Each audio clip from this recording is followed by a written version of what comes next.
quick review as we go through round number one, then we start to work. Let's go. Timer starts right now. We're gonna work the double jab. You're working a 1-1. Work the double jab. Let's work, guys. Again, step in a little bit. The bag's moving away from you. Take a step back. From left to right. Full range. Put that double jab. Let's work. Having some fun today in the studio. Working non-stop, guys. Again, it's a warm-up. Double jab. Work the cross behind that. 1-1-2. Just like that.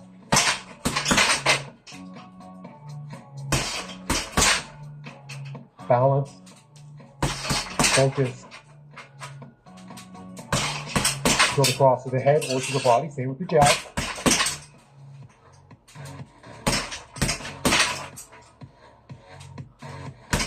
%, effort max for your first segment. Throwing the lead hook. 1, 2, 3.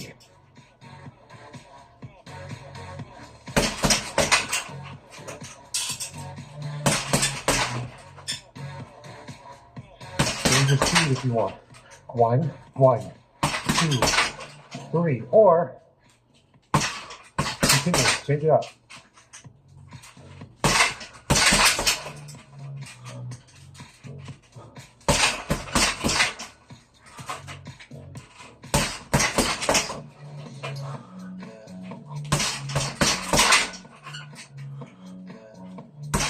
Okay, now from here, you're going to add a rear uppercut.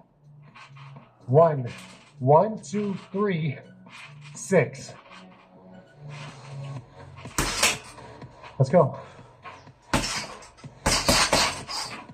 Nice vertical forearm.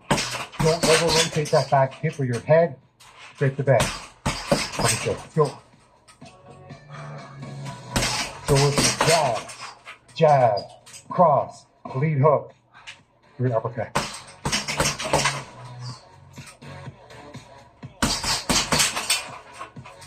Movement.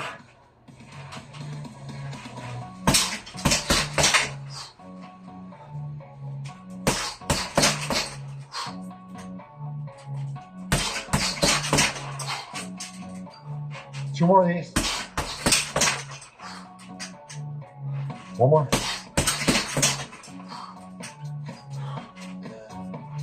Good. Rear hook. Number 4. Right there. Lead uppercut. Just to get those numbers in. Hook. Upper. Hook. Upper. Let's go. Up to 4 with the rear hook. Lead uppercuts to 5. 2 minutes. Round number 1. 2 minutes, guys.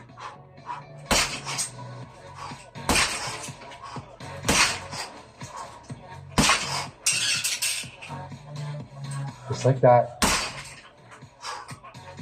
And 1, 2. So you have a 4, 5 jab cross to help you reset. Inside, you're working.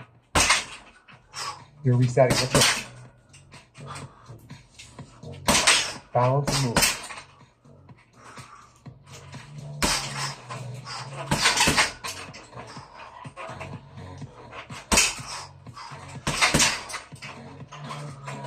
Like that. Now, 1, 2, non-stop. 1, 2, 1, 2. 1 minute to go. When I say go, don't leave up. Go. Get back to work. Go. What? Go. Go. Go. Go. And up. Go. Go. We're on the bag too. Almost there. Move around there. Go. Go. Go. Go. Go. 30 seconds. Let's get round number 2. We do the jab. We do the cross. Do the lead hook, number 3. The rear hook, number 4. Not much rotation. Uppercuts, 5. This one's the 6, okay? Now, we're going to start off this round with the jab to the head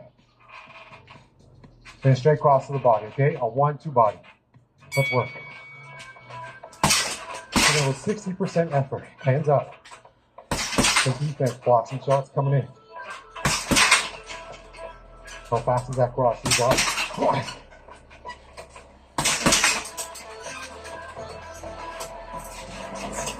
You can dip slightly to the outside.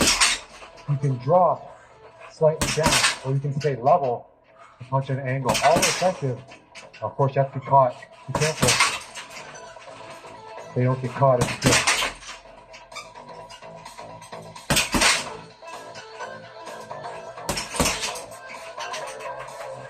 You're not punching yourself right here. That's what you're aiming for. Without body.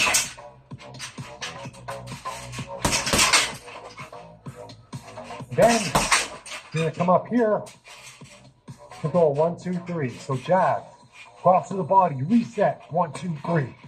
Let's go. And move. Hands up.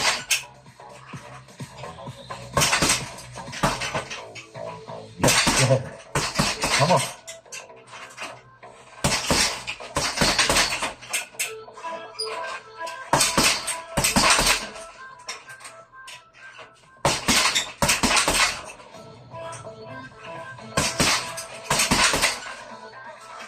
Members, check out Fight Jake Conditioning if you haven't already. Fight Jake Heavy Bag is unreal. Too fast. 1-2 body. 1-2-3. Step to the left and hit it. Watch. 1. Cross to the body. Reset. Jab, cross, lead hook. As you throw this hook, pivot to the same side. About a quarter turn. Okay, let's go. Get back into position.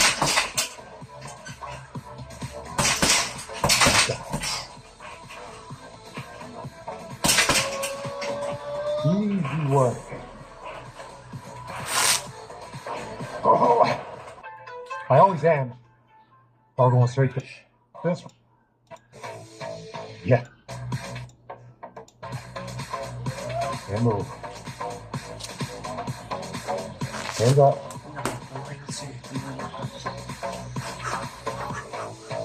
Yes, sir. Come on.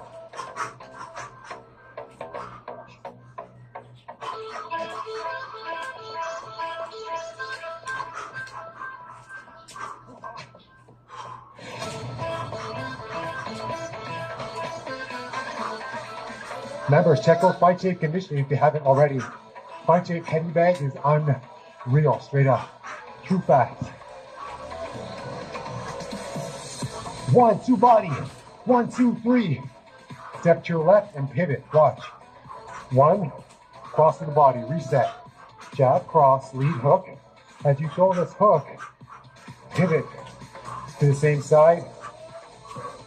About a quarter turn. Okay, let's go.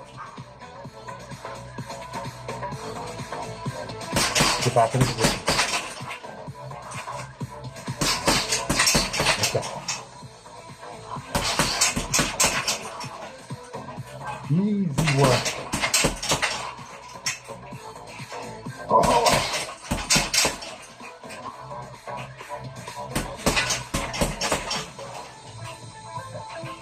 Now, after you pivot, throw a jab. 1-2 to the body. 1-2. Bring it here. Stop a jab. Which means when you pivot, you can't step out and away. Because you'll be jabbing from here.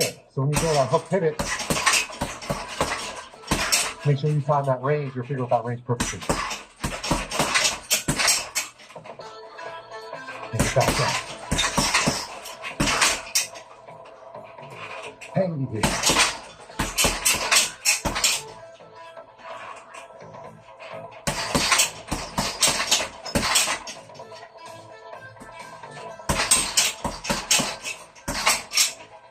Your time and your power.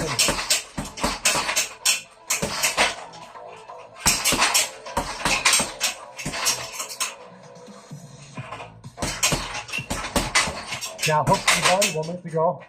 1 minute and 30 seconds. Hooks to the body. Yes, I want you to go wide. This is conditioning. This is what you're training your body to go full range of motion to punish the body. You wouldn't throw this continuously in the fight, but you would do 4 shots and then come out and attack, okay? 10 hooks to the body, go. 1.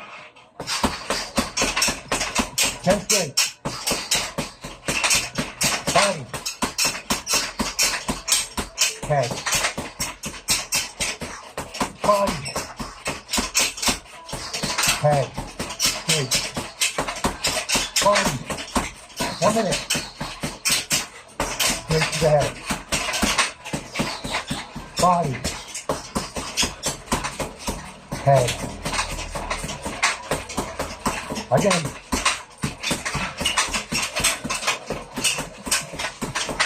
Work with me, guys. Work with me.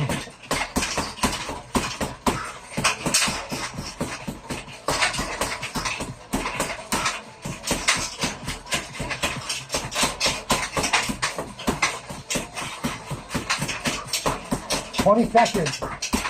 Same. Keep it.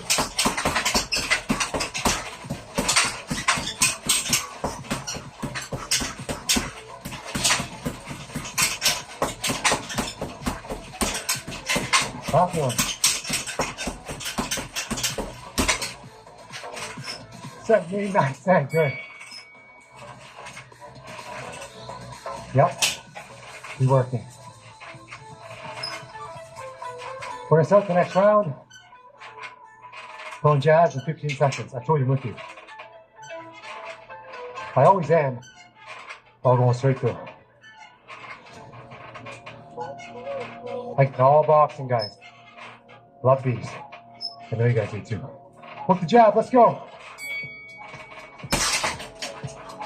Work that jab. Jab, flip left. Jab, flip lead side. Jab, flip to the same side. Let's go. Left one off my lip.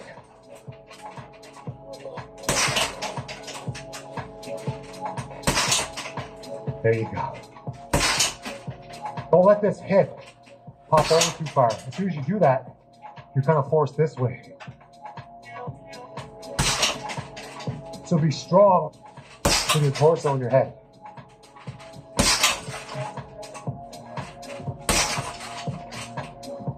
Keep working that. Lots of time. Now, jab, flip left, 3, 3. So we're working all lead side. Jab, slip, double hook. So, move. Move. You look to the head, not the body.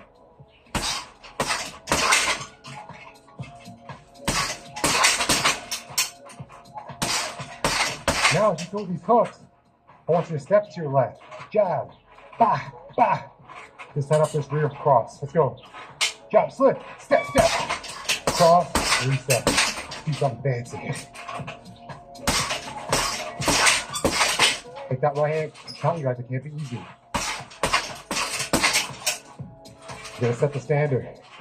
Make that intimidating. That's right.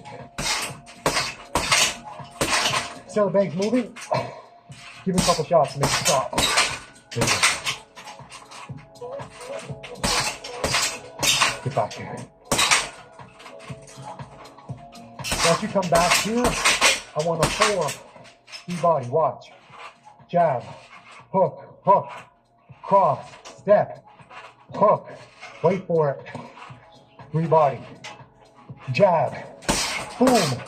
Boom. cross, step, hook, hook through the body. Let's go.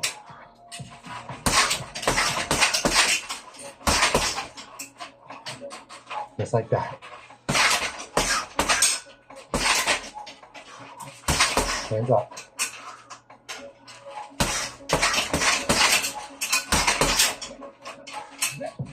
Forgot to hook through the body, but that one felt good.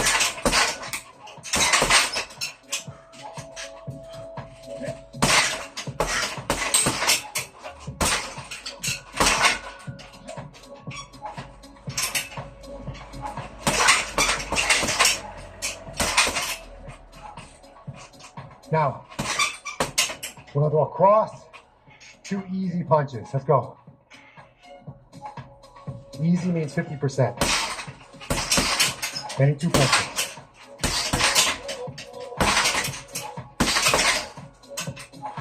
Now 60%.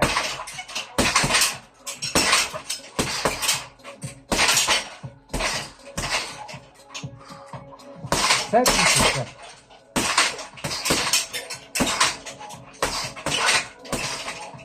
80%.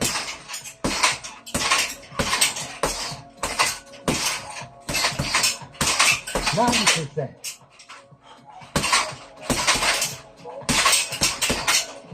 Pull out. 10 seconds.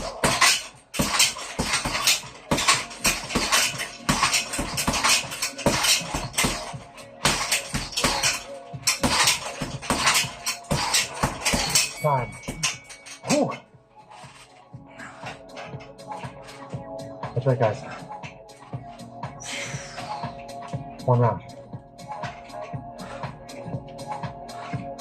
Once again, the goal is to do constant work, challenge you while learning. So if you're new, do this over and over, just watch what happens. Now, push the bag, work around it. Let's go.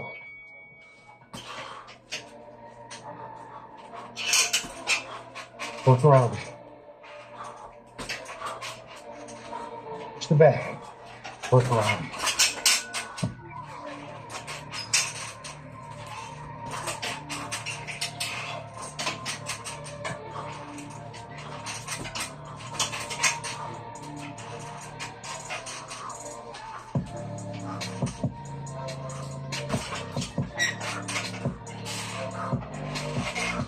Now, you're going to push the bag, work around it in one position, and throw a 3-punch combination. Like this. Let's go. It's still moving, you can work with that. Go for it.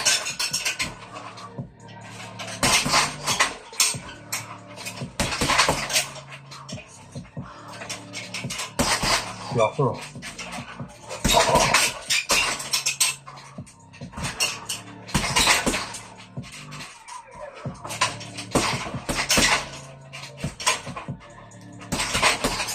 Work, guys, come on. This is it, last round.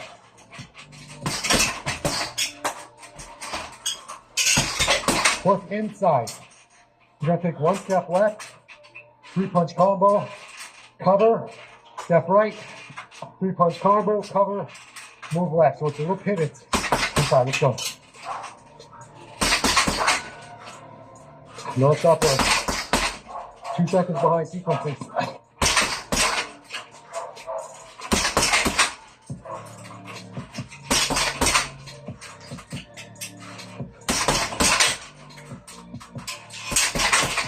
Four punches down.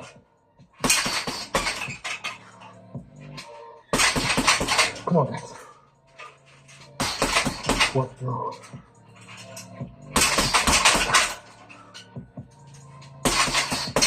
Come on, small movements.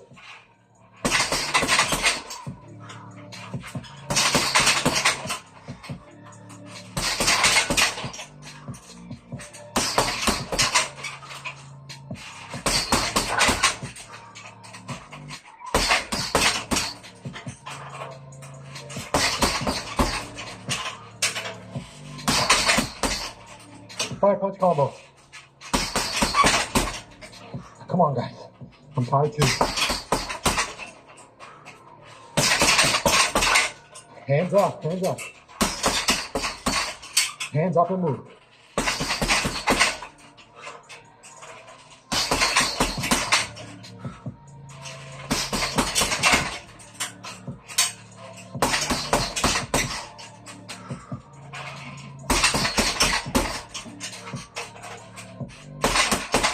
Work the jack. Work the jack. Now, we're going to freestyle. Keep working. Some bursts of 10 seconds. Whatever you want for the last. We're going to go 2 minutes. Okay? 10 seconds freestyle. Go.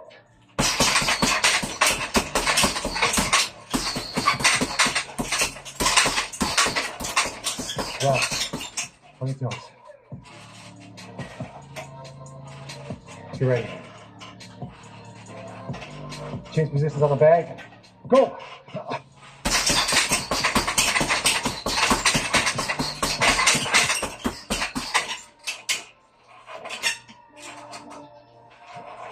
Move. Come on. Go!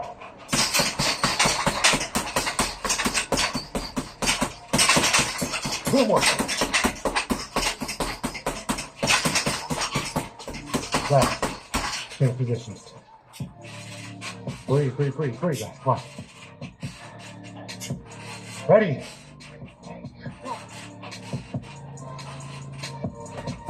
Say go, asshole. Step. Lift. Cover. Walk.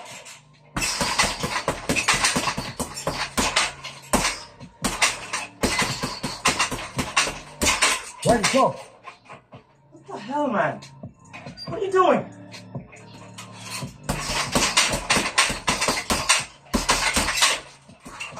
Right. Thank you very much. 30 seconds. Come on, guys, we got this. All power, go.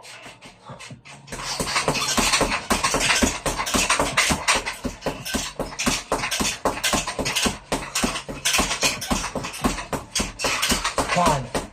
Let's do one more. All speed. One shot speed to finish. Go.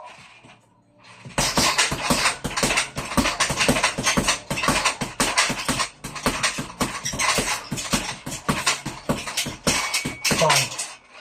20-minute all boxing heavy bag workout. Fight Shape Heavy Bag Conditioning has a member that's harder than this. Similar format, broken up into 8 3-minute rounds. Guys, get in there and try it on memberships. I'm just telling you. Elevate it, try it. They're a game changer because if you're training for a fight, they'll challenge you. If you're new to boxing, they'll work you and educate you.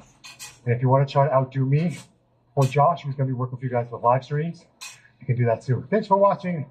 Subscribe to the channel if you want more of this. And of course, I'll see you Warriors for the next heavy bag workout. Yes.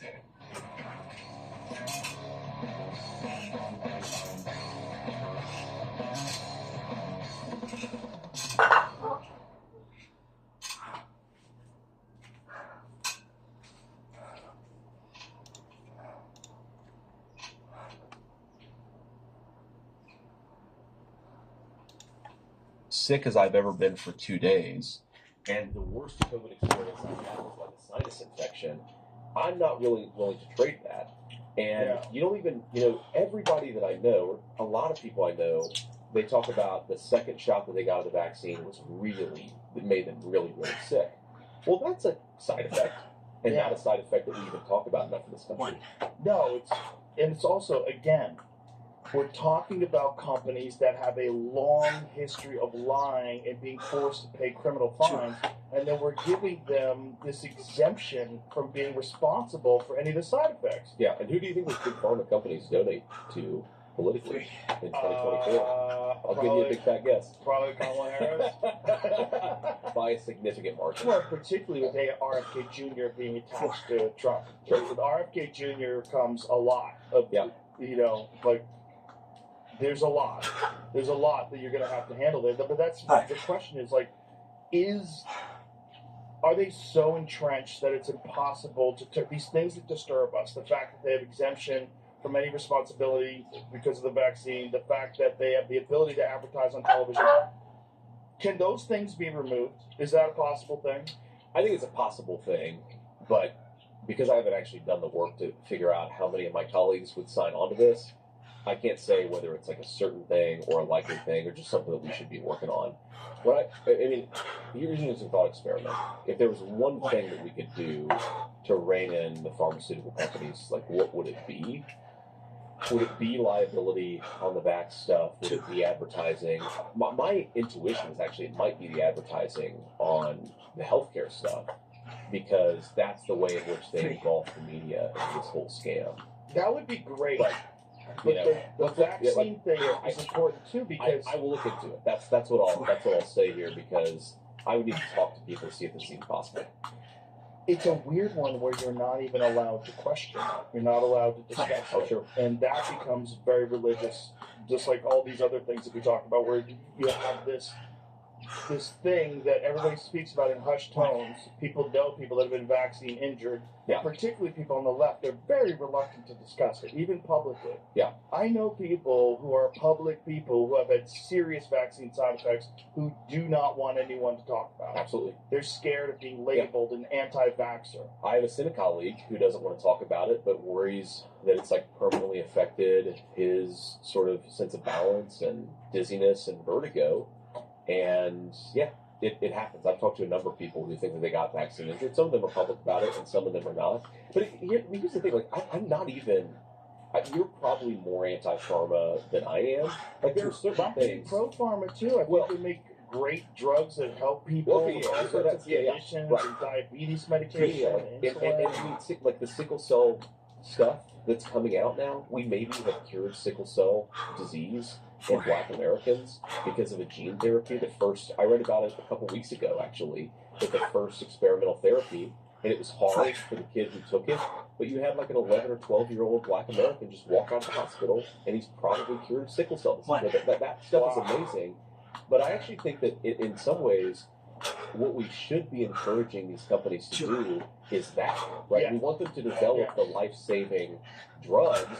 We don't want them to get rich by shielding themselves from liability or working with Native American tribes so that they don't get sued. And I actually think there maybe even is a harmony between those viewpoints because if they had to get rich by developing life-saving therapeutics, and that's the only way they could get rich, then they'd probably do more of that, right? 100%. But again, that's where public policy comes in, and that's where like my job is to make sure that when the pharmaceutical companies get rich, they get rich by curing diseases, not by doing like weird psychotic things with Native American tribes. And you can't have this argument that we need exemption from responsibility because otherwise we're not going to be able to profit off of these things. Like, absolutely. Well, that means you're making stuff that too many people are getting sick from, so they're fucking suing you. Well, that's socialized costs, right? It's one of the biggest problems with corporate America is socialized costs and privatized profits. Right. And what you really want is that you want major American companies, and I'm a believer in the market economy, you want them to absorb the benefits,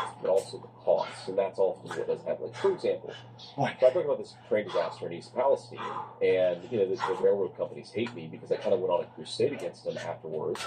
And what I realized is, think of all the costs of that disaster. Think of the healthcare costs, the welfare costs from people who lost their jobs, the declining home values in that community, just all of the costs absorbed by that community, and the railroads are paying slap-on-the-hand fines. And it sort of occurred to me that the reason they're not more serious about these train disasters is because they're privatizing rewards. But when a major train disaster happens, who picks up the tab? It's the local residents and it's the American taxpayer. And that's something that fundamentally has to change. Yeah, that has to change. And when you're talking about the cost for a place like East Palestine, how much can they clean that up? Like, how long does that stay toxic? Man, because it was millions of gallons, right? What was the number of gallons? I don't know the number of gallons, but it was a lot. And I hate to say the answer to your question, how much can they clean up? The answer is I don't know. And this is one of my biggest frustrations, probably my single biggest frustration over my time in the Senate is when this happened, a bunch of the residents came to me it's actually very sweet and even kind of patriotic. It's certainly self-sacrificing, where they said, look, no one knows what the effect of this shit is going to be 15 years down the road, right? Because we weren't worried about, okay, a guy drinks the water in East Palestine and drops dead. The water levels did not have toxins at that level. But the question was, what happens when you're imbibing this stuff, breathing it in, drinking it at trace levels for 10, 15 years? Like, do you have weird diseases down the road? Hopefully not, right? I pray every day that hopefully not. But you can only study that in the moment. And so we actually, working with a public health epidemiologist in North Carolina and some in Ohio, we actually came up with a plan. Like, here's what you would need to do. You'd collect samples in the first 6 months to a year after the disaster. I'm talking about like fingernail clippings, things like that. You'd establish a baseline of toxins in people's blood, and then 5 years later, 10 years later, you try to figure out what the toxins were in people's blood 5 years, 10 years down the road. And then you'd ask yourself, what weird diseases, if any, are people starting to develop after 5, 10, 15 years? Like the long-term health effects.